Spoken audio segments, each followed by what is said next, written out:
अस्सलामुअलैकुम नाज़रीन, JN news HD के साथ मैं हूं नाइला भट्टी। नजर डालते हैं आज की अहम खबरों। खबर शामिल करते करोड़ पक्का से डॉक्टर असगर नून ब्यूरो चीफ की इस रिपोर्ट पर असिस्टेंट कमिश्नर मोहम्मद अशरफ सालेह का पैगाम। पाकिस्तान के मौजू पर सेमिनार जो कि म्यूनसिपल कमेटी हाल में मुनक़िद हुआ, जिसमें शहर की अहम शख्सियात ने शिरकत की। असिस्टेंट कमिश्नर का इस मौके पर कहना था कि वतन अजीज के मसाइल का हल बाहमी इत्तफाक, मजहबी यगानकत, हम आहंगी और रवैयों में तब्दीली है।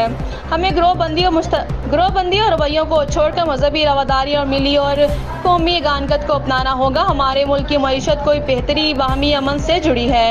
बादशाह असिस्टेंट कमिश्नर मोहम्मद अशरफ सालेह का chief officer municipal committee Ali Ahmad Sabir के हमरा नाजायज तजावुजात के खिलाफ ऑपरेशन मैसी चौक के इतराफ और मेन दुनियापुर रोड पर नाजायज तजावुजात को मुकम्मल तौर पर हटा दिया गया। मज़ीद उन्होंने अपनी गुफ्तगू में कहा कि अंदरून शहर भी बहुत जल्द नाजायज तजावुजात का खात्मा किया जाएगा।